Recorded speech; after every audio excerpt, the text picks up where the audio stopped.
I never expected a simple family brunch to change how I saw my sister forever.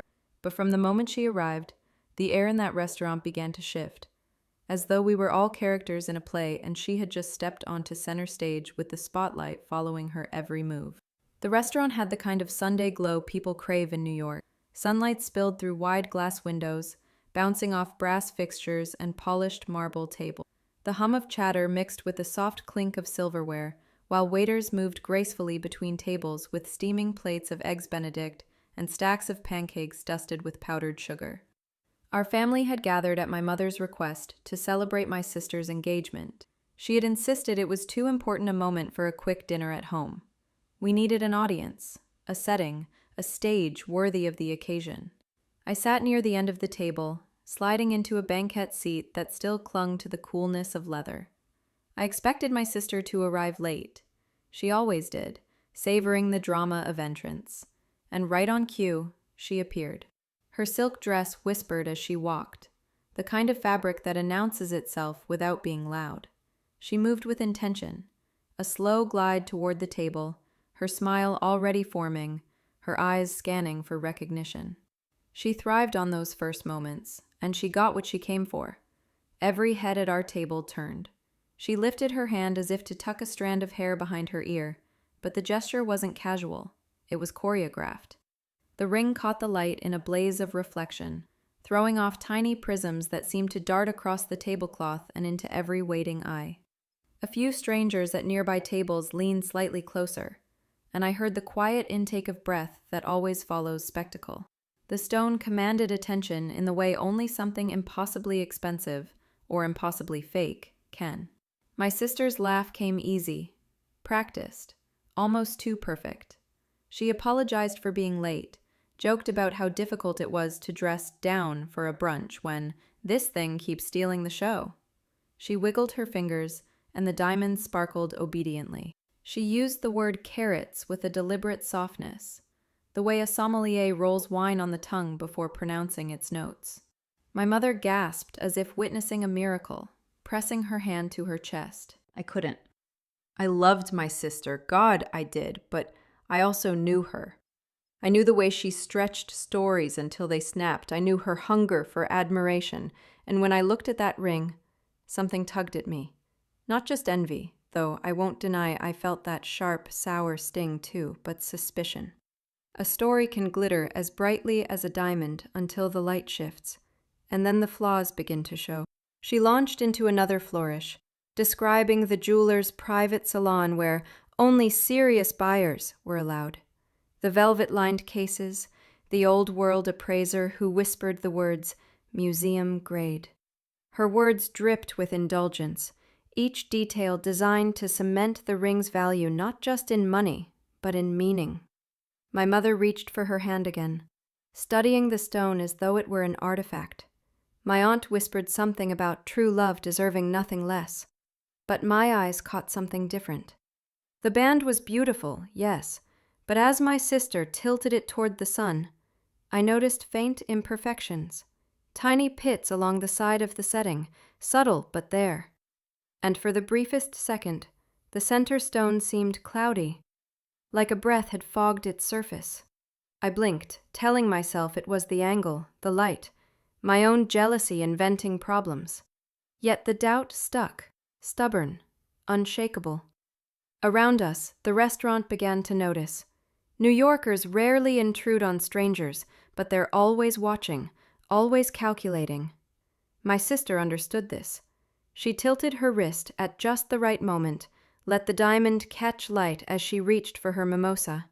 She lowered her voice when telling a detail so others would lean closer. The performance was seamless. Still, the audience wasn't entirely kind. At the bar, a man in a crisp shirt smirked and whispered something to the bartender, who glanced over at the ring before returning to his glassware. My cousin leaned across the table, curiosity gleaming in his eyes. "So," he asked, "what's the certification? GIA, AGS, AGS, or one of those boutique labs?" The question was casual on the surface, but sharp underneath. My sister's smile faltered just long enough for me to notice. Then she straightened, saying, "Of course it had certification." Sister laughed louder than necessary, filling the space, insisting that real love always shows itself in the details, that her fiancé would never settle for less than the best. The words were bold, but her fingers tightened around the stem of her glass. The room's attention shifted again when a woman at the next table, alone, with a cappuccino and a leather-bound notebook, leaned over. She smiled, polite but curious, and asked if the stone had the hearts and arrows cut, a detail only experts or enthusiasts mention. My sister didn't hesitate. She claimed it did, that the appraiser had been astonished. The woman nodded but pressed gently, noting that in certain sunlight you can sometimes glimpse the pattern. My sister tilted her hand toward the window, holding it up as though to prove the point. The room held its breath. The stone sparkled, yes, but not with the sharp symmetry the woman had described. The silence was small, only a second, but it was enough. And then, from 2 tables over, a man with a booming voice, already loud and boasting about hedge funds to his date, called out, "Looks like a big one." His date leaned in, squinting, before shrugging and saying, "My cousin sells moissanite on TikTok that looks just like that." She didn't say it cruelly, but the words spread through the restaurant like a ripple across water. A few people laughed. Not warmly, not kindly. My sister forced a laugh, too bright, too brittle. "People confuse things they don't understand," she said, raising her chin. My mother added quickly, "They're just jealous." But the damage had been done. The audience had turned. I wanted to rescue her, to clap, to change the subject, to pretend none of it mattered. But my eyes kept drifting back to that ring, to the way its glow seemed slightly duller under scrutiny, to the faint cloud that came and went, depending on the angle. Then, as she raised her glass for another toast, the prong of the setting caught on her silk sleeve. A delicate tearing sound escaped, louder than it should have been, and the entire table fell silent. She tugged it free, cheeks flushed, insisting that silk was fickle, but the moment lingered. The woman with the notebook scribbled something quickly, then slipped a simple white card onto the table, sliding it toward me instead of my sister. Her voice was soft, almost apologetic. "I do consulting for estate jewelry." Just the stone itself. It was the way the story around it kept changing, like a script that had been rehearsed too many times, each performance drifting further from the original truth. After brunch, the glow of celebration lingered in my mother's voice, in the clinking of glasses still echoing in my head. Yet behind the laughter, I carried a dull weight. The card the woman had slipped me felt like a secret burning in my purse, its presence louder than any toast. I told myself to let it go, to focus on family, to let my sister have her joy. But the memory of the smirks, the too loud laugh about TikTok diamonds, and the tiny snag of the prong against her silk sleeve haunted me. Over the next week, my sister found reasons to parade the ring at every possible occasion. She stopped by my apartment just to drop something off, but held her hand against the light of my kitchen window as though she had forgotten why she was there. She attended family dinners in outfits carefully chosen to highlight her left hand. Even at casual coffee runs, she positioned herself so that the ring caught the eye of strangers, soaking in the compliments like oxygen. It should have been harmless. Pride, after all, is expected from a newly engaged woman. But the more she repeated her stories, the more the details shifted. One evening, sitting at my mother's dining table, she told us the ring had been purchased from a jeweler on Fifth Avenue, an exclusive, appointment-only boutique. 2 nights later, while we sat in her apartment sipping wine, she said her fiancé had flown in the stone from Europe. When I raised an eyebrow, she waved her hand as if details didn't matter, insisting the important part was that he spared no expense. A few days later, over brunch with friends, she described a family friend who had brokered the deal privately, securing a once-in-a-lifetime discount. Each story sparkled, but none of them aligned. My cousin asked once, innocently, where exactly the diamond was sourced. Was it conflict-free? Certified? He said, trying to sound worldly. My sister's laugh came too sharp, too defensive. She snapped that of course it was certified, of course it was ethical, and then changed the subject with practiced ease. But her defensiveness landed hard with me.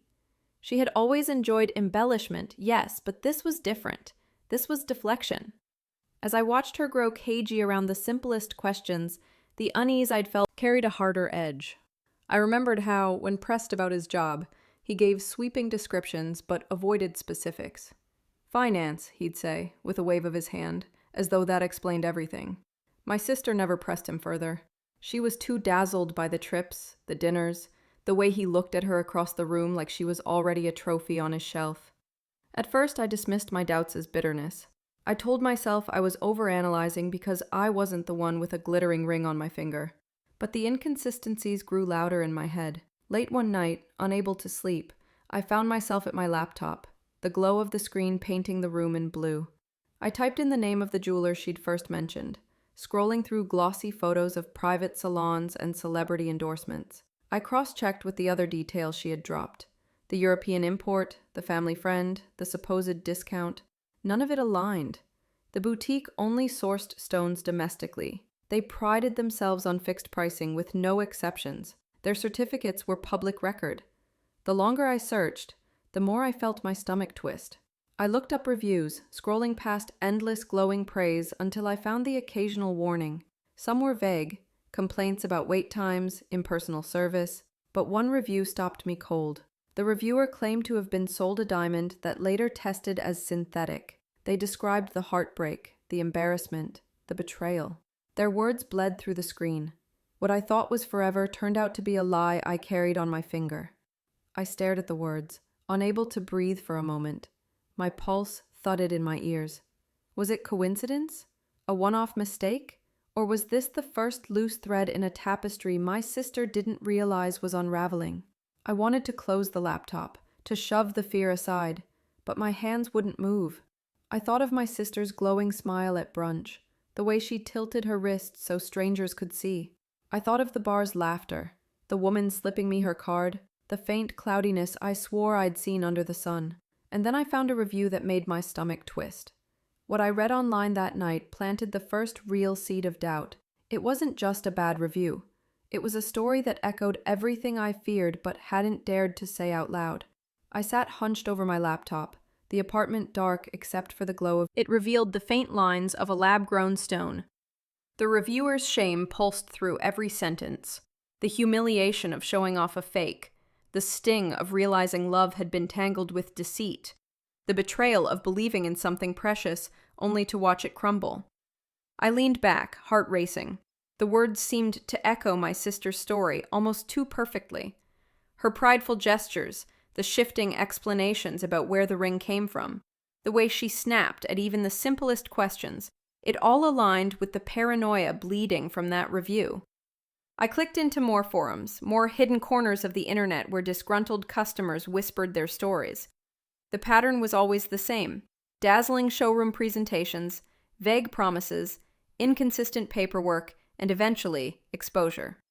Some buyers were duped by overvalued stones, others by clever fakes dressed in luxury packaging.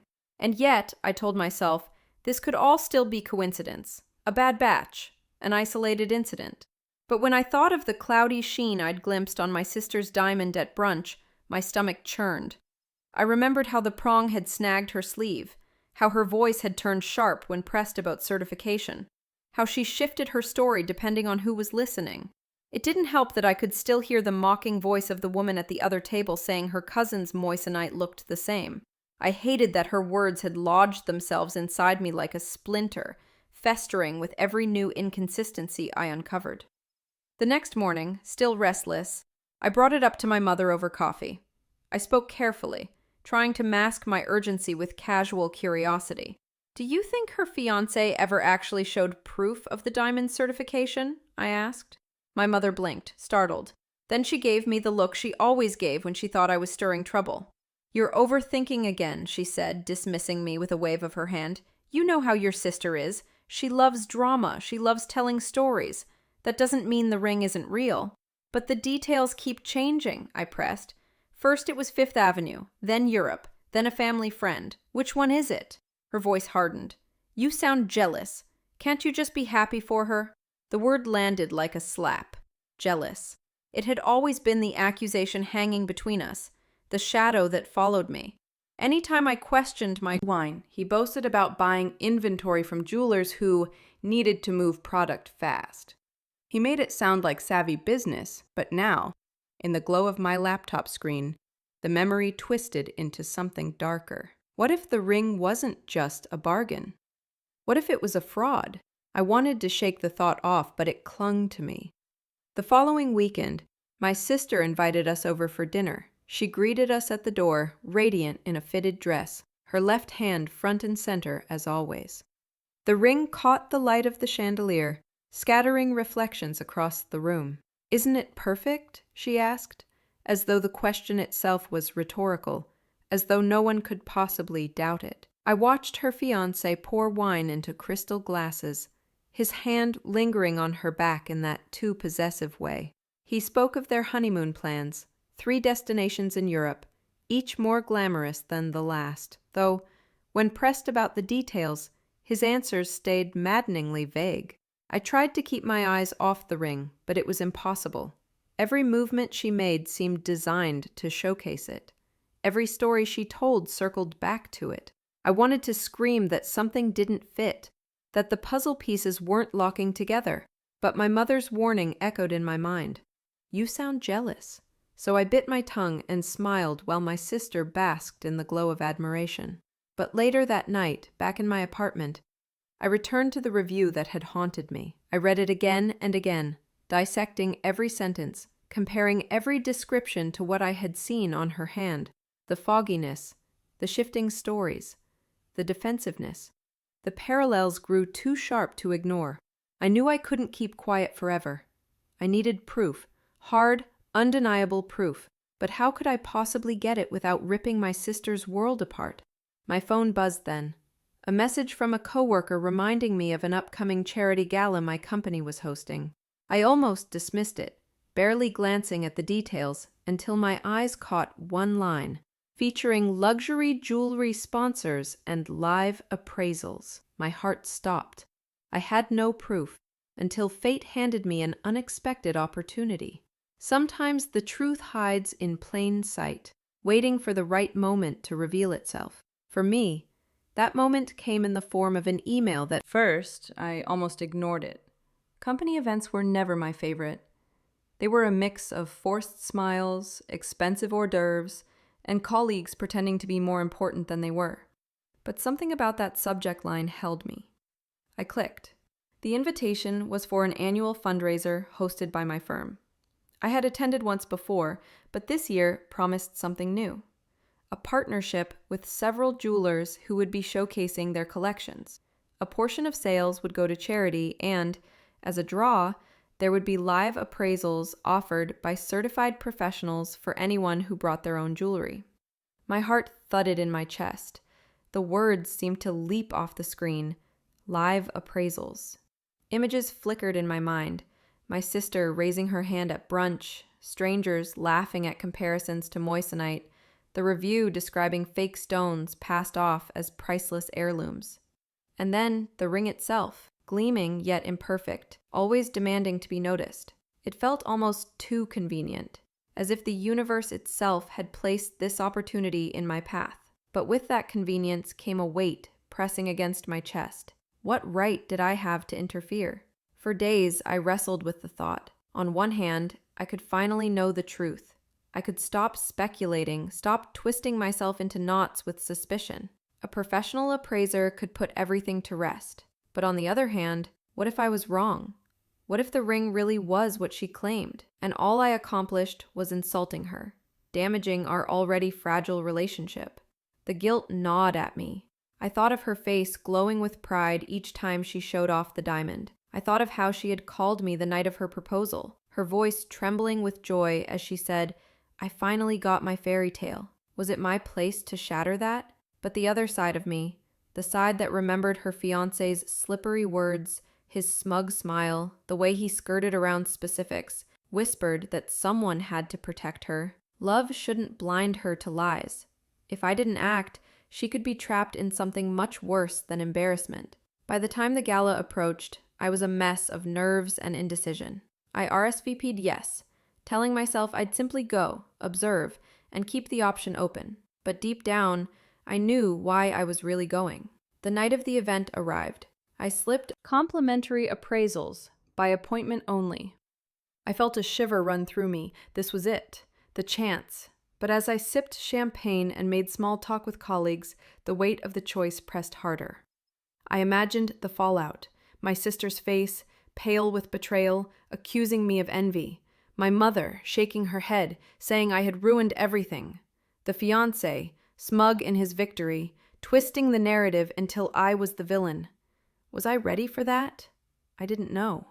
The night ended without me making a move. I walked home in the cold, my heels clicking against the pavement, berating myself for my cowardice, yet relieved I hadn't pulled the trigger. But the universe wasn't done with me. 2 nights later, I met my sister for dinner. She was radiant, as always, swept up in wedding plans, glowing with anticipation. The ring caught every flicker of candlelight in the restaurant, commanding attention the way she liked it. She launched into stories about floral arrangements, venue choices, and the string quartet she was considering. I listened, nodding, but my mind was elsewhere, on the gala, on the appraisers, on the path I hadn't taken. And then, without warning, she laughed and said, "You know, you never really got a good look at it, did you? Go on, hold it." She slid the ring off her finger and placed it in my hand. And in that moment, the weight of the lie pressed against my palm, daring me to uncover its truth. The moment I felt the ring's weight in my palm, my heart began to race, not because it was heavy, but because it felt like holding a plot twist made of glass and breath and consequence, a glittering secret that could cut me open if I squeezed too hard or let it slip through my fingers before I was ready to face what it really was. I turned it slowly, letting the candlelight climb the facets the way water skims over stones in a shallow river, the gleam traveling, breaking, returning, then stuttering again in a way that felt wrong in a way I could not yet name. Under the warm glow of the restaurant's pendant bulbs, the stone performed, yet each time it tilted past a certain angle, a faint milkiness flirted with the center like fog on a windshield that clears and then returns in thin veils. And as I held my breath and looked closer, I saw that 2 of the prongs were not perfectly equidistant, that one sat, leaving a date that swam in and out of legibility.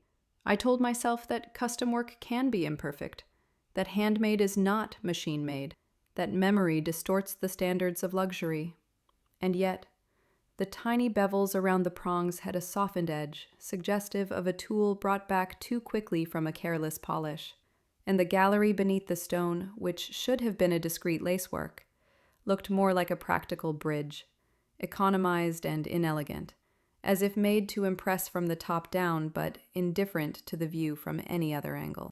Across the table, my sister watched me with the indulgent patience of a magician who knows the trick will land, her smile broadening as she leaned back and let her elbow drape over the chair, her voice velveted with triumph as she told our server a version of the proposal story tailored for public consumption, a remix with a tighter chorus and a glossier refrain. She wanted the room to hear, wanted the sound of admiration to fold itself around her like fur. And when the server offered congratulations, she launched into a smooth aside about the jeweler's private salon, about the whispered compliments of the appraiser, about how rare it is to find a stone with character and not just size. And then, with a glance at me that could only be called daring, she asked if I could see the hearts and arrows with the naked eye. Because sometimes, she said, if the cut is truly superb, you can sense the symmetry even without a loop. And her tone turned feather-light, almost teasing, implying she knew I had done my homework and that she welcomed the test in front of an audience. I lifted the ring closer to the candle flame, angling it, chasing that elusive pattern, and a rush of memories crowded the present, uninvited but insistent, as if the past were tapping urgently at the glass. Us as little girls on the back steps in July, with a shoebox full of plastic rings from quarter machines, each of us choosing our favorite color. Hers always clear because she said it matched everything. Mine a stubborn blue, and promising to wear them forever, while the cicadas hummed like a faraway engine.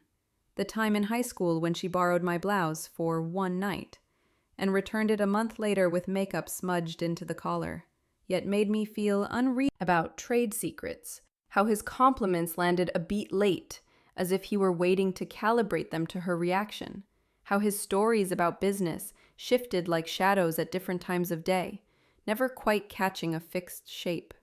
I remembered the barbecue where he bragged about moving product for jewelers who needed liquidity. His word choice, so clinical, it felt like he was discussing lumber rather than love. And how my sister's eyes had shone with pride anyway, because she likes a man who makes the world bend for him. And she believed bending and breaking are the same thing if the outcome sparkles enough. "Isn't it stunning?" she said now, leaning forward as if to reclaim the spotlight. Her voice a touch louder, making sure neighboring tables could harvest the sound. And then she added, with that sly note that tastes like champagne and salt, that she knew I had been worried, that sisters worry, that it's sweet in its way, but she would never settle for anything less than the best, and neither would the man who loved her. And she lifted her chin just enough to make the diamond flash in my palm as if answering yes on her behalf. I wanted to tell her that love and best are words that become dangerous when used as shields, that excellence does not require defense, that truth sits comfortably even when the room gets loud. But I kept my mouth closed because the room had become a theater again, and I had learned the hard way that challenging the lead mid-monologue only turns the chorus against you. Instead, I asked if she had the certificate handy, affecting curiosity rather than challenge, and she laughed in the bright, practiced way that sounds like tinkling glass and said, "Of course, somewhere at home, in a folder, along with the appraisal and the insurance paperwork, all very boring, which is why she hadn't brought it tonight." And then she pivoted to ask whether I preferred a winter or spring wedding. And wasn't the winter palette more dramatic? And as she spoke, I felt the old choreography return. The dance where my skepticism becomes her provocation becomes my restraint, and the thing neither of us says floats between us like a balloon we can bat but never pop. I lowered my eyes again to the ring and began quietly cataloging what I might need to recall later if the chance for proof presented itself. I counted the prongs, 6, and noted their asymmetry, the slight difference in height between the north and east setting. Verification. I studied the pavilion facets under the candlelight and saw how the scintillation felt more splash than starburst. Lively, but imprecise. Pleasing from a distance, yet unpersuasive at close range. Like applause in a room where people clap because the sign told them to. She watched me watching and, emboldened, began to embroider her resume of provenance, saying the stone had been hand-selected from a curated parcel, that the appraiser had called it the kind of diamond you name, that her fiancé had argued with the jeweler over micro details like table percentages and girdle thickness, and had won because he knows what he's doing, because he never loses, because he sees angles nobody else sees. The words were meant to be flattering to him and flattering to her for having been chosen by a man of such discernment, but they slid over me like oil because they were too clean, too triumphant, too consistent with the way he scripts himself as a conqueror in every anecdote, while the world that actually contains diamonds and money and paperwork is full of dull friction, mismatched calendars, and boring compliance checks that do not yield to charisma. I nodded when the server offered dessert, grateful for the pause, and as plates appeared, I slipped the ring just slightly under the lip of my napkin and studied the underside once more, noting a faint residue along the base of one prong, something that could have been polish or glue, and I felt a guilty rush of adrenaline, the kind you get when you find what you hoped not to find, because finding it means action, and action means risk. My sister, sensing the attention drifting from her narrative, unspooled a fresh boast about the venue they were considering, a former bank vault repurposed as an event space, marble floors and a ceiling like a star map, and she glanced at our reflections in the window, catching the ring winking in my hand like a conspirator. The rivalry between us, so often dormant under the quilt of daily life, stirred with a familiar, aching intelligence, reminding me of every track meet where she shot ahead in the last 50 yards and turned to make sure I saw her cross the line first, of every holiday where she chose the gift that was not more expensive, but more dazzling, the one that made the room gasp and therefore made mine seem muted by comparison, even if it was chosen with deeper thought. I am not proud of the jealousy that has lived with what I hoped was uncomplicated warmth, yet inside I was committing every sensation to memory. The faint grain on the inside curve, the barely there wobble when the stone caught a snag in the napkin fibers, the precise coolness against my skin that felt somehow lighter than its size suggested, And as she slid it back on, triumphant, and lifted her hand to toast, to sisters who finally get everything they deserve, my resolve, which had been a shy guest all evening, took a seat at the table and refused. I walked her to the curb afterward, the night air brisk and clarifying, the city performing its usual orchestra of taxis and fragments of overheard conversations. And when she hugged me goodbye, she whispered that she knew I worried because I loved her, that she appreciated it, that I didn't have to, because she had never been safer.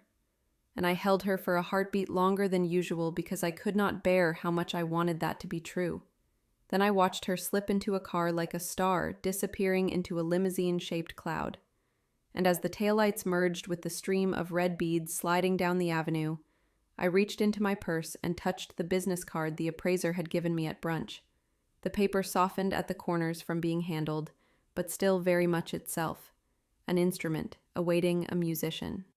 When I got home, I placed the card on my kitchen counter, laid my phone beside it, and stared at both as if one might light the other. I thought about my mother's warning, about the way our family prefers harmony even when the song is off-key, about how easily concern is misnamed envy when a story threatens to lose its shine. And I thought about all the ways I could be wrong, how I might be about to scorch a bridge I could never rebuild, how my sister, if the ring proved exactly what she claimed, might never forgive me for letting suspicion speak louder than faith.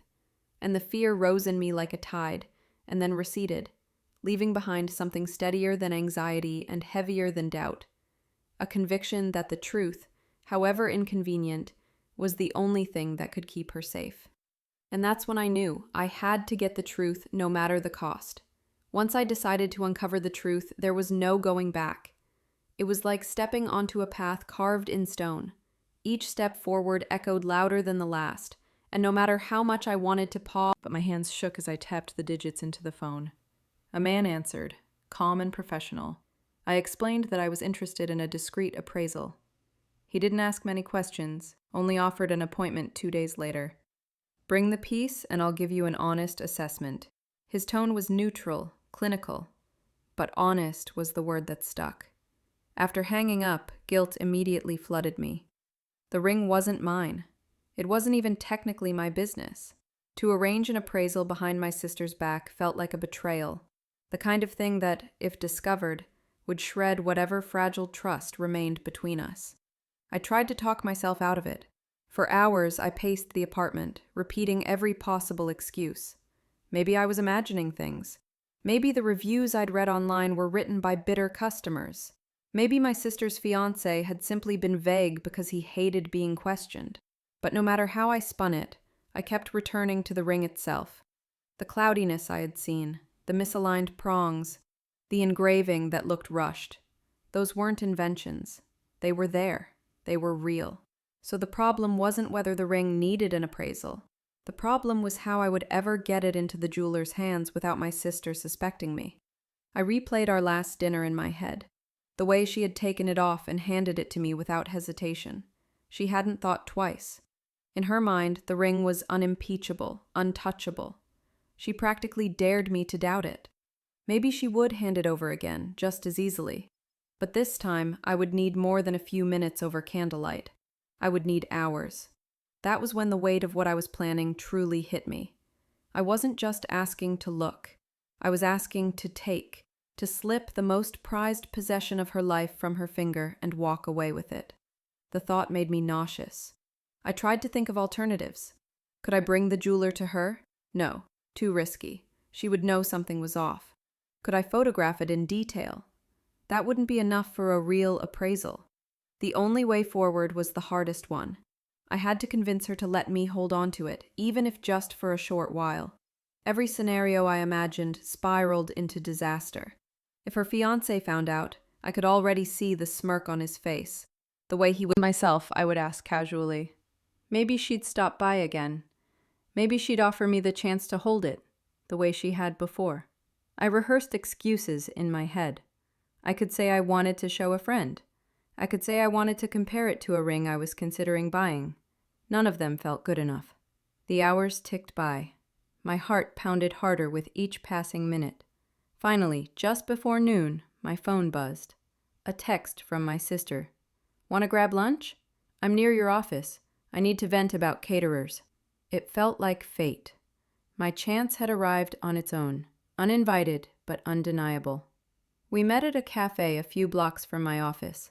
She breezed in, draped in a soft pink blazer that screamed effortless wealth. The ring glittered under the cafe lights, stealing attention even in a room full of strangers tapping at laptops.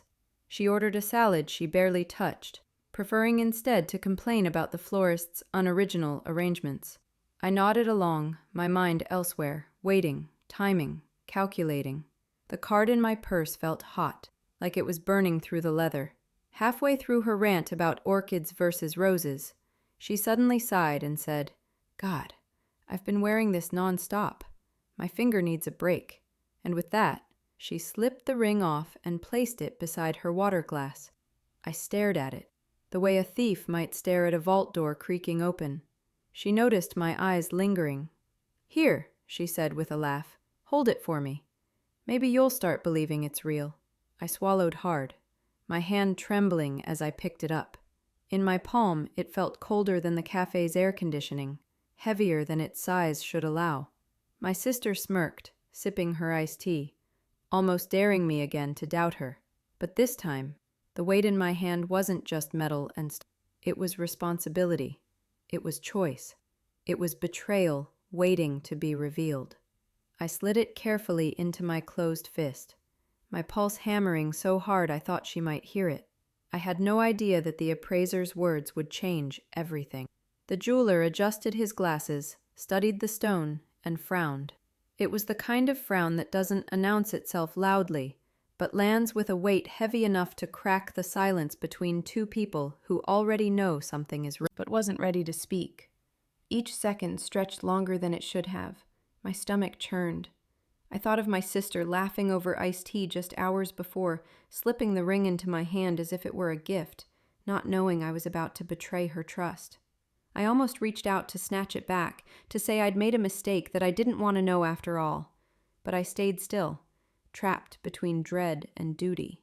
Finally, he leaned closer, squinting through his loupe. "Interesting," he muttered. The word dropped like a stone in my gut.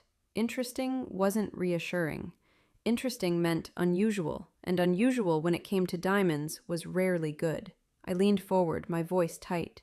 "What do you mean?" He glanced at me, then back at the ring. "At first glance, it's impressive. Big, bright, eye-catching. But there are details." He tapped lightly at the table, the rhythm steady, measured. "The cut is a little shallow. The prongs are uneven. That alone wouldn't raise alarms, but the brilliance isn't consistent. It flashes in some places but dies in others, almost as though—" He stopped himself. "As though what?" My voice cracked. He sighed, setting the loop down. "As though it might be synthetic, or, if natural, not the grade it's being passed off as.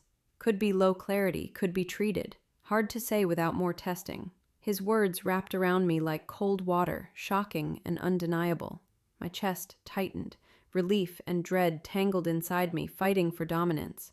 Relief because here was proof that my suspicions weren't wild inventions, proof that I wasn't just jealous, proof that my instincts about her fiancé had weight.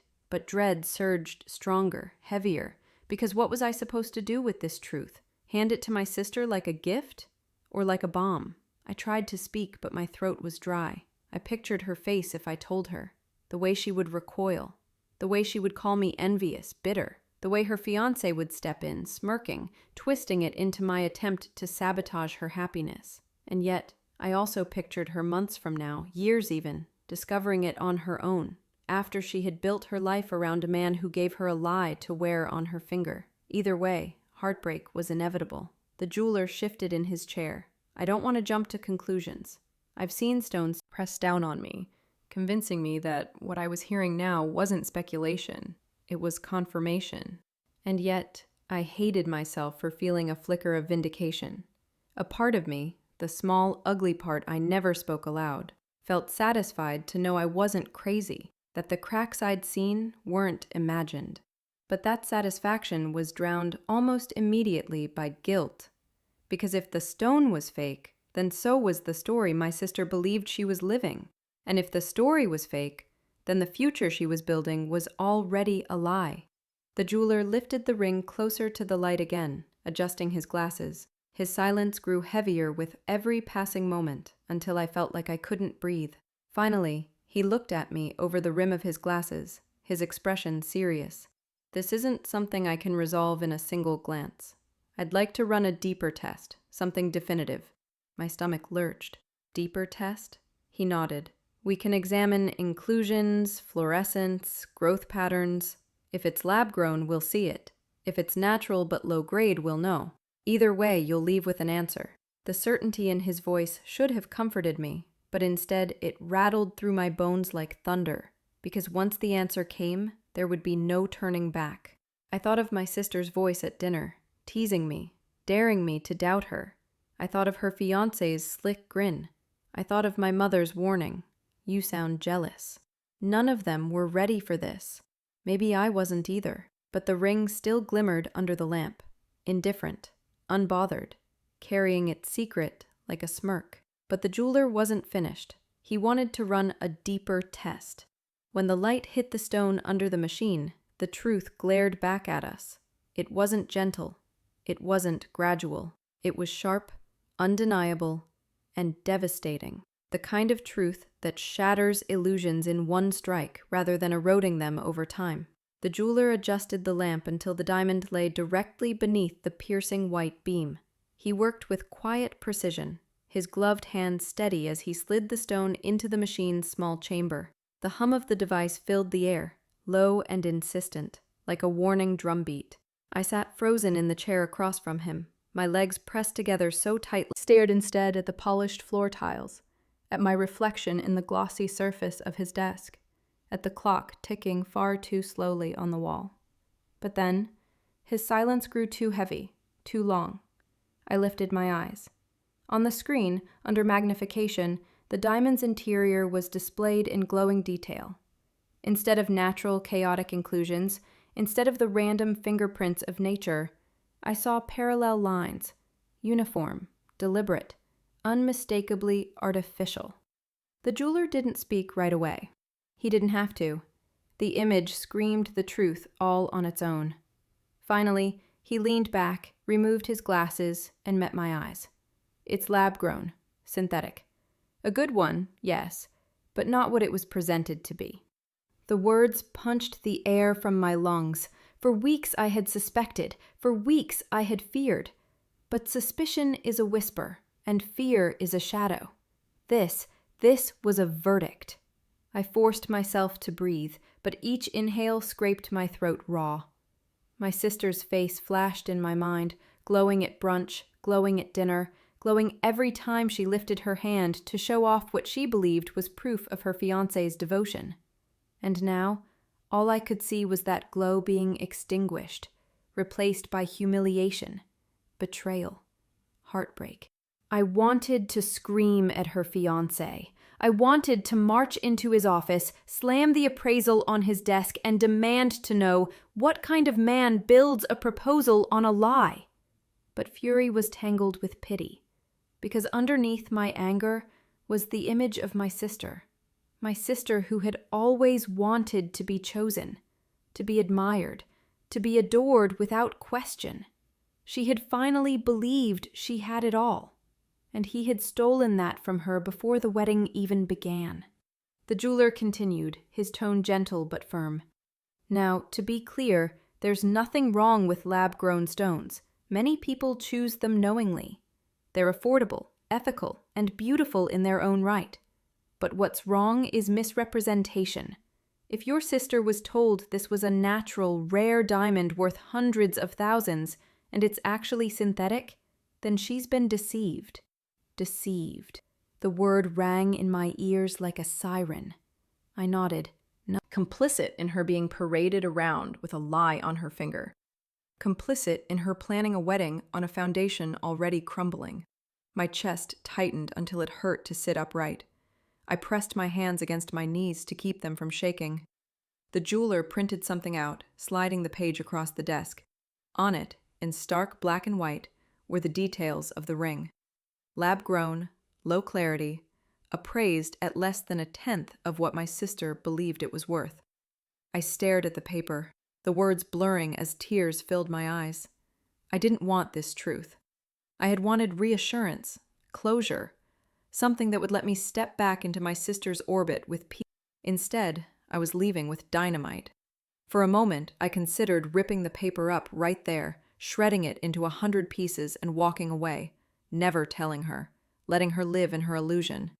After all, wasn't happiness more important than truth? Didn't she deserve her fairy tale, even if it was built on smoke and mirrors? But then I remembered the look on her face at brunch when the room had laughed, the way her smile had flickered with panic before she covered it with bravado. I remembered the tiny tear in her sleeve when the prong snagged. I remembered the shifting stories about where the stone came from, each one inconsistent, each one rehearsed by a man who knew she wouldn't question him. And I knew, with a sick certainty, that lies never stay buried. They always find a way to rise, uglier with time. I pressed the paper to my chest, inhaling shakily. The jeweler cleared his throat softly, pulling me back from my spiral. "You care about her," he said. It wasn't a question. "But this kind of truth, it has consequences." I swallowed hard, nodding. My voice came out hoarse. "I know." "So you need to ask yourself, do you want me to keep this record on file? Or should I give it only to you, with no trace left behind?" And then the jeweler asked me a question that froze me in place. Carrying the truth felt heavier than the ring itself. The appraisal report lay folded in my purse like a shard of glass, its edges cutting me every time I thought about it, every time I imagined my sister's face when she discovered that the future she... Sliding the report across the surface, my voice steady as I said, "You deserve to know." In my mind she listened. She thanked me. She was grateful. But then the scene twisted. Her eyes narrowed, her cheeks flushed, and she spat the word jealous, like it was a curse. She ripped the paper in half. She stormed out. Every imagined confrontation ended in disaster. My mother only made things worse. I confided in her one evening, sitting in her living room, the report trembling in my hands. I told her about the appraisal, about the jeweler's verdict, about the lies. Her reaction was swift, sharp. "You will not say a word," she hissed, her eyes flashing with fear more than anger. "Do you understand me? If you tell her, you'll ruin everything. This wedding means stability for her. It means security. Do you think she'll thank you for tearing it apart?" "But Mom," I whispered, "it's fake. The ring, the story, he lied to her." She shook her head firmly. "Men lie. That's nothing new. What matters is that he's giving her a life, a future. Do not take that away from her because you can't stand to see her happy." The word struck me like a slap. I wanted to argue, to insist that truth mattered more than appearances, that security built on deceit was no security at all. But the steel in her voice silenced me. For my mother, reputation was survival. She had raised us on that belief, and in her mind, the scandal of a broken engagement would be worse than the quiet ache of a hidden lie. So I left her house that night feeling smaller, lonelier, more conflicted than ever. The following week, the tension reached a boiling point. My sister invited me to a charity gala hosted by her fiancé's business associates. It was one of those glittering evenings where every man wore the same navy suit and every woman wore sequins, where the champagne flowed faster than the truth, and where wealth was measured not in numbers but in performance. I arrived late, slipping into the crowded ballroom, and immediately spotted him, my sister's fiancé, standing in the center of a cluster of men, glass of whiskey in hand, his laughter booming louder than anyone else's. The ring glittered on my sister's hand nearby as she basked in the glow of being chosen, the stage prop he used to enhance his own shine. The urge to march across the room and expose him gnawed at me. I pictured slamming the appraisal report down on the bar, announcing it to his admirers, watching their smirks turn into stares of disbelief.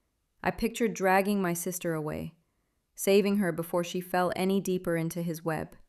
But I stayed rooted to the floor, paralyzed by the consequences. I turned toward the bar, ordering a drink I barely tasted. My hands trembled as I gripped the glass. Around me, the laughter swelled. My sister's voice rang out, bright and triumphant, weaving through the crowd. And I thought, how much longer can I keep this inside me? The answer came sooner than I expected. Later that evening, after too many toasts and too many hollow congratulations, I wandered into a quieter hallway near the coat check. I needed air, space, silence. That's when I heard voices drifting from the corner, low but distinct. It was him, my sister's fiancé. He stood half hidden in a doorway, speaking into his phone, his voice sharper now, stripped of its public polish. "No, she doesn't know," he said, his tone clipped. "Why would I tell her? As long as she believes it's real, it doesn't matter. The family's buying it too. That's all I need until the wedding's locked in." My blood froze.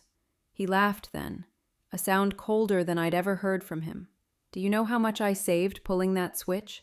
She thinks it's worth 6 figures. It cost me less than her dress." I felt my entire body stiffen, my pulse roaring in my ears. My hand gripped the wall for balance.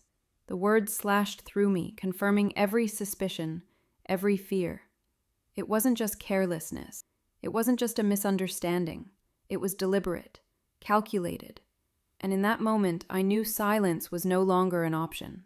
But my decision was made for me when I overheard a chilling conversation. Behind his polished smile was a truth darker than I imagined. The conversation I overheard that night was only the first crack in the facade.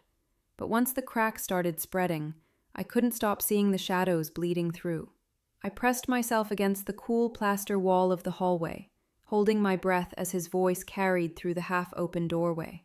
He was no longer the charming wedding to see the numbers. By the time she notices, it'll be too late. A chill shot down my spine. Then, with a cruel laugh, he added, "Besides, her family's old money, aren't they? If things get tight, they'll cover the cracks. They always do." The gall of it, the way he spoke of us, of my sister as pawns in his scheme, made my stomach churn. I wanted to storm in, confront him, scream that I knew everything. But fear rooted me in place. If I showed my hand too soon, I risked losing everything, the proof, the chance to save her, maybe even my relationship with her forever. When his footsteps moved closer, I slipped into the shadows of the coat room, holding my breath as he strode past, phone still at his ear. His laugh trailed behind him like the hiss of a snake. That night, lying awake in my apartment, I replayed every interaction I'd ever had with him. His easy charm, his vague job descriptions, his boast about liquidating inventory, his obsession with appearances. And now the truth stitched them together. Debt, deception, manipulation. He wasn't just careless with the truth. He thrived on bending it until it became a cage for anyone who trusted him. My sister was already in that cage, and she didn't even see the bars. The next morning, I tried to broach the subject gently. We met for coffee, and I asked casually how things were going with her fiancé's business. She brightened instantly, defending him before I even finished the question. "He's brilliant," she said, her voice glowing with conviction. "He's building something incredible. People just don't get it because he's always 2 steps ahead. That's why I love him. He sees the big picture." I swallowed hard, forcing myself not to argue. I wanted to shout, "Open your eyes. He's not 2 steps ahead, he's 2 steps away from disaster." But I knew that if I pushed too hard, she'd retreat deeper into his orbit, her loyalty weaponized against me. So I nodded, murmured something supportive, and left the cafe with my heart breaking. But inside me, a different resolve hardened. I couldn't rely on her to see it. I couldn't rely on my mother, who cared more about appearances than truth. If I was going to expose him, I would need undeniable proof. Last, building a case in my mind. He wasn't just deceptive. He was dangerous. And yet, doubt gnawed at me. What if I was wrong? What if I was misinterpreting, projecting, letting jealousy cloud me the way my family always accused? The weight of the appraisal report in my drawer reminded me that at least one truth had already been proven. But was that enough to dismantle everything? I needed more, harder evidence. The opportunity came in the unlikeliest of ways. I was leaving my office late one evening when I spotted a woman leaning against the building's marble wall, scrolling on her phone. At first, I barely registered her, another New Yorker lost in her own world. But when she looked up, my stomach flipped. I knew her face. I had seen it before, at a dinner party months ago, introduced briefly as a friend of my sister's fiancé. But she wasn't just a friend. I remembered the way her eyes had lingered on him across the room, the tension in her smile, the way she left early without saying goodbye. Something about her had felt unfinished, unresolved. Now, standing there under the harsh glow of the streetlight, I recognized her expression. It was the look of someone carrying a truth too heavy to hold alone. I hesitated, my pulse quickening. Then, before I could lose my nerve, I stepped toward her. She blinked, surprised. Then recognition flickered across her face. "You're his fiancée's sister, aren't you?" she asked, softly. I nodded, my throat dry. For a moment, she looked at me with something between pity and relief. Then she tucked her phone into her purse and said words that sent a chill straight through me. "I think we need to talk, because you deserve to know what kind of man he really is." And the next clue came from someone I least expected, his ex. She looked me straight in the eyes and said, "He fooled me too." And in that instant, the ground I thought was already unstable gave way completely, leaving me staring into a truth darker and deeper than I had prepared for. We met at a quiet cafe 2 blocks from my office. It was late afternoon, the kind of New York hour when the city slows for just a breath before the evening rush begins. She had chosen a corner table away from the windows, her posture tense, her eyes flicking toward the door as if to be sure he wouldn't suddenly appear. When I met him, he was magnetic. He said all the right things, made me feel like I was the only one in the room. He promised stability, adventure, a future that sounded like it had been scripted by a Hollywood writer, and I believed him. God, I wanted to believe him. Her hands trembled slightly as she wrapped them around the coffee cup. But little things didn't add up. The watch he gave me for my birthday turned out to be a replica. The bracelet he bragged about buying at Tiffany's was a cheap knockoff from Canal Street. He told me he owned property, but when I checked, the addresses didn't exist. Every gift, every promise, every boast, it was all smoke. Each word sank into me like a stone dropped into deep water. It matched everything I had feared, but had hoped, against reason, wasn't true. I asked, my voice barely audible, "Why didn't you tell my sister?" Her eyes softened with something like regret. Because when I tried, he got ahead of me. He told her I was bitter, that I was an ex who couldn't move on, and she believed him. She believed him because that's what he does. He builds this image so perfectly that anyone who questions it looks jealous or crazy. My throat tightened. The word jealous struck again, the same accusation my mother had thrown at me, the same shadow I'd carried for years. And now I saw how he weaponized it, how he used it to silence anyone who might pull back the curtain. She continued, her voice low but steady now, as if each word freed her from the cage of silence she had been locked in. He left me with debt, thousands, promised investments that never materialized, credit cards I co-signed because I thought we were building a life together. By the time I realized what he was doing, it was too late. He walked away without looking back. My hands curled into fists beneath the table. Anger pulsed hot through me. Not just anger for her, but for my sister. For what was waiting for her if I did nothing. "I know what you're thinking," she said, reading my face. "You think you can save her. You think if you show her the truth, she'll walk away. But it's not that simple. He's good. Too good. He'll twist your words. Make you the villain, just like he did with me." I swallowed hard, my voice cracking. So what do? Do I just let her walk into this blind? Her eye indifference. It was a sisterhood forged in fire. She reached into her bag then, her movements slow, deliberate. She pulled out a small manila envelope, worn at the edges. She slid it across the table toward me. My breath caught. Inside, she said, were documents, emails, screenshots, copies of transactions. Proof that he had run the same schemes before. Proof that he wasn't just careless or boastful. He was deliberate, methodical, dangerous. Her voice was firm now, stripped of hesitation. "You need to understand something. He doesn't stop. He doesn't change. He will drain her until there's nothing left. Emotionally, financially, maybe even legally. And when he's done, he'll move on to the next. The words chilled me to my core. My sister wasn't just at risk of embarrassment. She was at risk of ruin. I stared at the envelope, my hand hovering just above it, as though touching it would make the decision irreversible. My pulse hammered in my ears. This was the proof I had prayed for, the weapon I needed, the truth I couldn't unlearn. She placed her hand lightly over mine, her eyes locking on mine with fierce intensity. If you care about her, you'll use this. But you need to be ready, because once you show her, there's no going back. I slid the envelope closer, my hand trembling as I tucked it into my purse. And then she handed me evidence that could end everything. With the evidence in my hands, I realized truth can destroy as much as it saves. It does not arrive as a gentle light. It crashes like a wave. And the question is never whether you can swim, but whether you can keep breathing while the undertow decides what to take with it.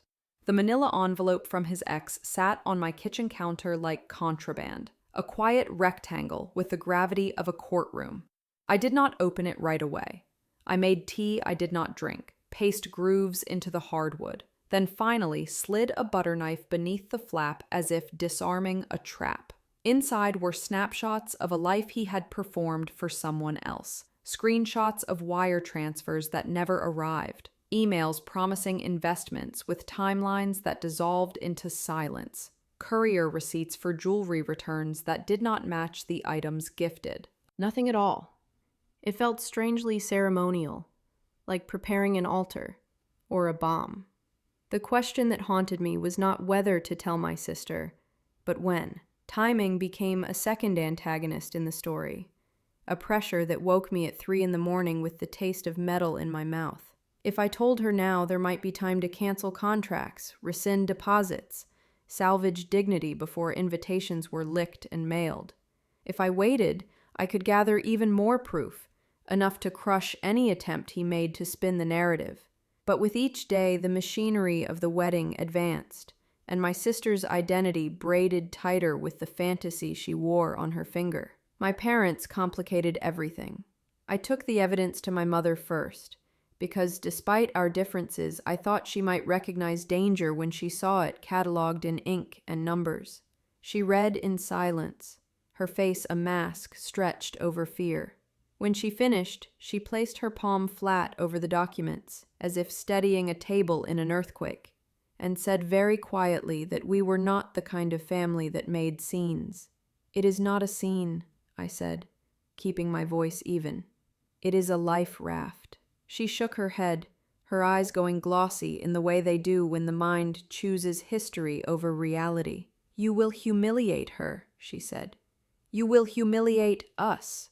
Do you have any idea what it means to pull a wedding apart this close to the date? People talk. People remember. People remember bankruptcies too," I said.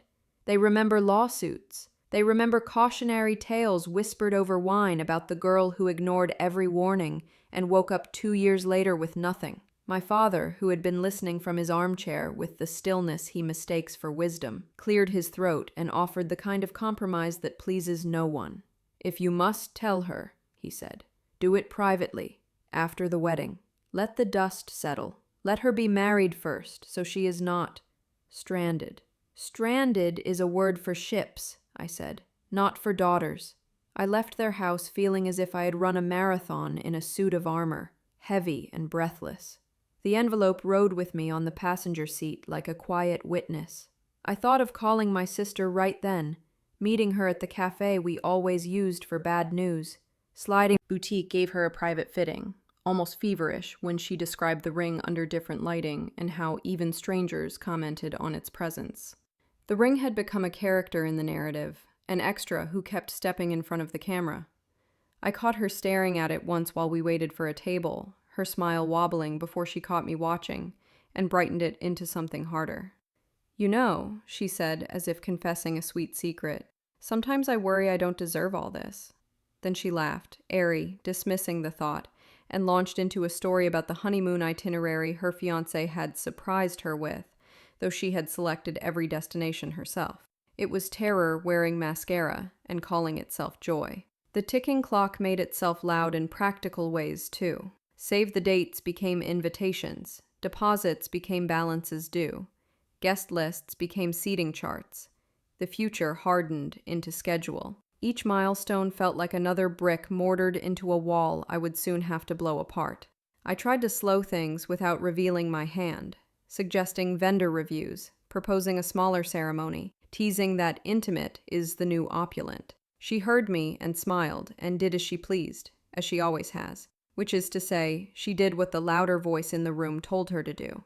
And lately, the louder voice belonged to the man who had put a synthetic crown on her finger and called it destiny. I followed him more closely now, not physically, though I would have if it had come to that, but through the quiet pathways the city offers if you know where to look. I searched public filings, found a company registration that had changed names twice in a year, a P.O. box masquerading as a headquarters, a lawsuit settled and sealed 3 winters ago that still cast a faint shadow in a docket if you knew how to squint. I talked to a bartender who remembered him as a big tipper on nights he brought investors, a vanished presence on nights he did not. I spoke to a florist who had been stiffed for a rush order and shrugged as she told me it happens, but not usually with men who insist on the tallest centerpieces. Each scrap fit the lattice on my table, and the picture grew cruelly clear. I delayed telling my sister, because every path I rehearsed in my mind led to the same cliff. She would choose him at first. She would choose him because to choose me would require dismantling the public reflected light like water. The way the DJ had promised to keep the energy elevated but elegant. The way the caterer would surprise guests with a tower of desserts rolled out like a private parade. I imagined standing up in that room and saying the words I had rehearsed. Imagined his face when the documents came out. Imagined the crack in my sister's posture as disbelief gave way to the truth. I hated that my plan resembled a spectacle. I hated that it had to. Quiet truth had not kept pace with the music of his lies. In the small hours one night, sleepless and done pretending to be otherwise, I called the appraiser who had given me the report and asked if he would be willing to answer questions if confronted publicly.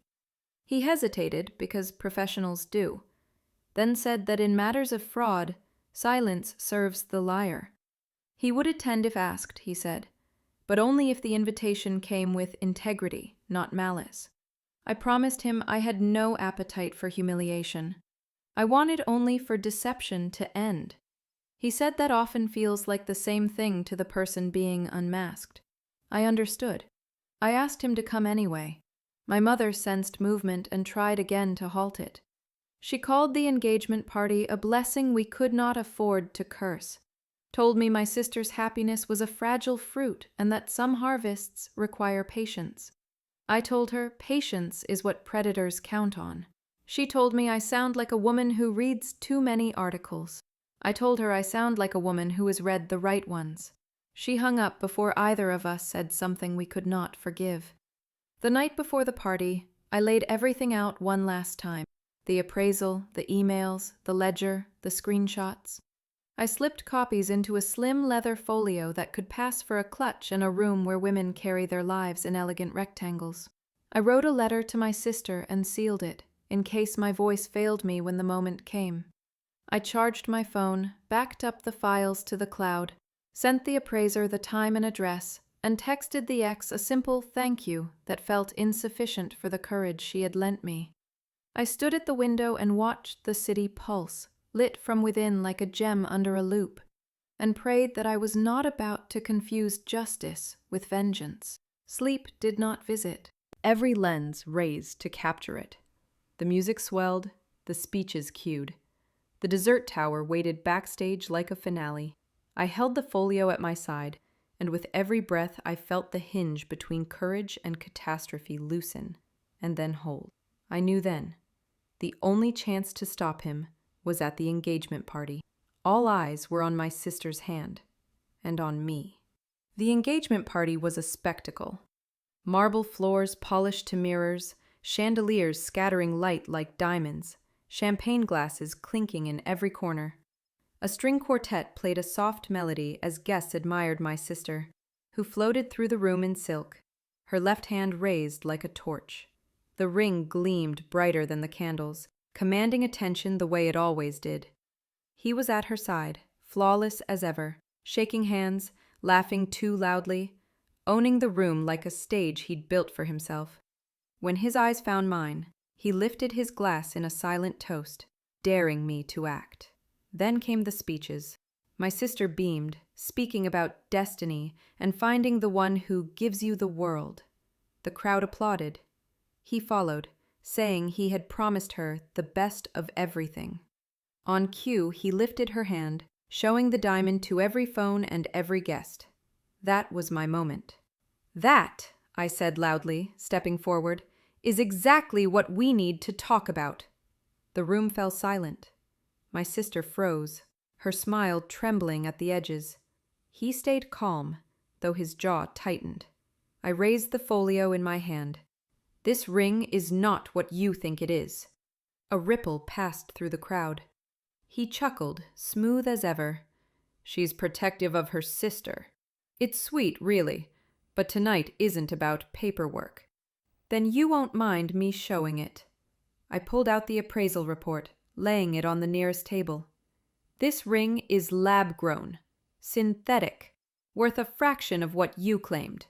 Gasps broke through the silence.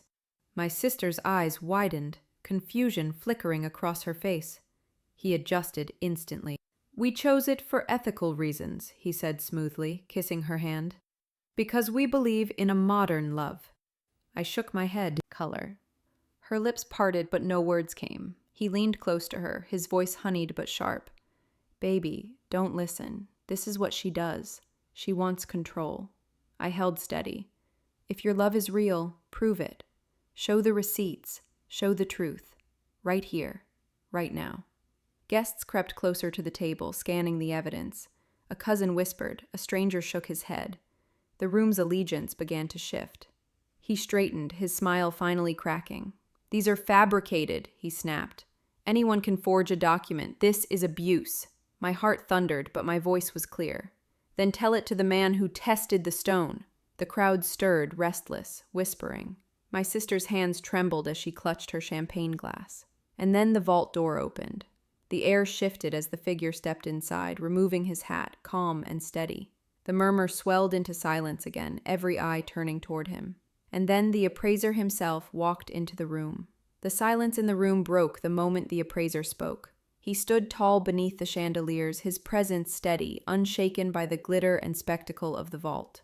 "I examined this ring weeks ago," he said clearly, his voice carrying across marble and glass. "It is lab-grown, synthetic, and it was sold as something it is not." The room erupted, gasps, whispers, sharp intakes of breath. My sister's hand flew to her mouth, her eyes wide, her world breaking in front of everyone she knew. The ring that had been her pride, her proof, her fairy tale, now gleamed like a cruel joke under the lights. The fiancé tried to recover, his voice sharp but still rehearsed. "This is outrageous. He's lying. Bought and paid for by her," he said, pointing at me, his smile twisting into accusation. "This is jealousy disguised as proof." But the appraiser did not waver. "The evidence is here," he said, holding up the report. "The inclusions, the growth patterns, they do not lie. Anyone in my field can see the truth." The crowd murmured again, louder this time. Guests craned over one another to see the paper. Some shook their heads, others covered their mouths, a few whispered to their neighbors with disgust. The man who had once controlled the room was losing it, thread by thread. My sister turned to him, her voice trembled. To tell her it would be okay. But I couldn't. Not here. Not in front of them all. The fiancé lashed out again, desperate now. "She's turning you against me, don't you see? She's always been jealous. She's always wanted to ruin what we have." But no one believed him anymore. His charm was gone, stripped bare by evidence and silence. Guests pulled away, as though afraid his lies might stain them too. My parents stood frozen. My mother pale, my father grim, both realizing their nightmare had come true. The scandal they feared had erupted, and there was no stopping it. My sister looked around, her eyes darting across the room, searching for an anchor. All she saw were faces, faces that once admired, now judging. The ring on her finger weighed like lead, and finally, with trembling hands, she slid it off. It clinked against the marble table where the papers lay, a sound sharp enough to split the night in two.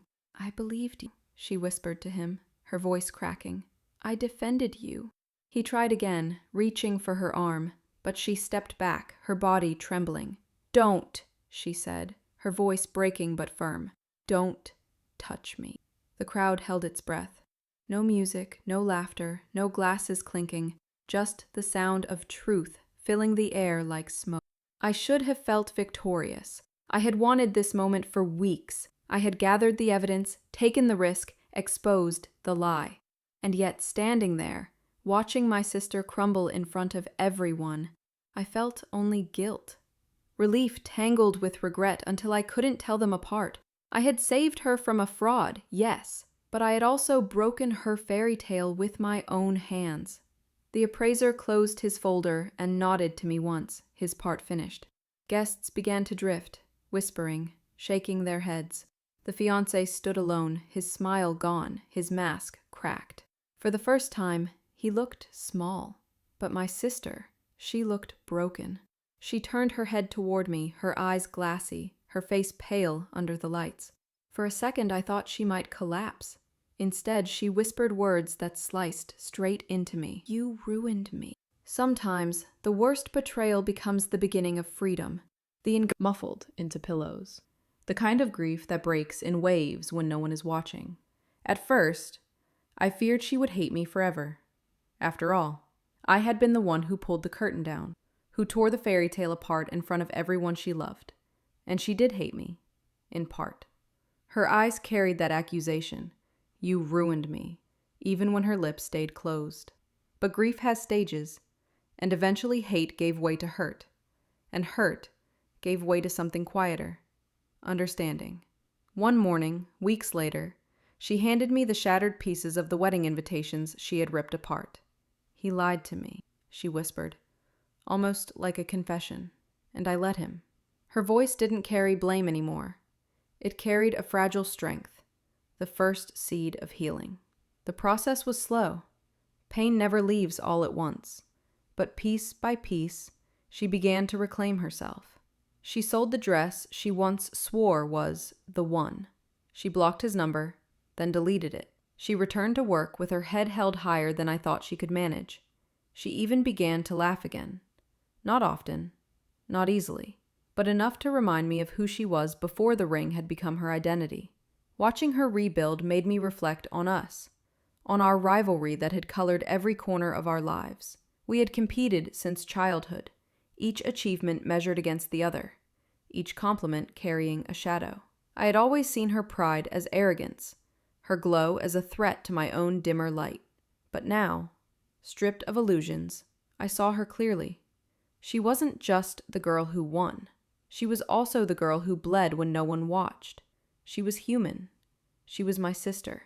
And for the first time, I realized love between siblings isn't about keeping score. It's about showing up when the scoreboard shatters. Justice had been served in its own brutal way. His lies exposed, his charm stripped, his name whispered with contempt in the same circles that once envied him. But justice doesn't taste sweet when it leaves scars behind. I wrestled with guilt. Had I destroyed her happiness, or had I saved her from ruin? Could both be true at once? Late one night, sitting with her over coffee she didn't finish, she asked me quietly, "Would you rather have let me live in the lie?" A room that doesn't want to listen. Sometimes it's risking being called jealous, bitter, cruel, because saving someone you love matters more than how the world sees you. And yet, as weeks turned to months, as she grew stronger, a shadow still lingered. Because men like him don't disappear. They reinvent. They move on. They search for the next story, the next stage, the next woman willing to believe in the sparkle. One evening, I scrolled through my phone and froze. A photo, posted by a stranger, smiling at dinner with a familiar face. Him. Same smile. Same glass raised. Different woman at his side. I turned off the phone, my stomach sinking. Sometimes the worst betrayal does become the beginning of freedom, but sometimes the betrayer is only beginning too. Would you rather live in a beautiful lie or face a painful truth? Comment below and tell me, would you have revealed the truth at that engagement party or stayed silent? Don't forget to subscribe and turn on the bell so you don't miss the next twist. And if you know someone who needs this reminder, share it with them right now. Oh, and hit that like button so this story reaches more people like you.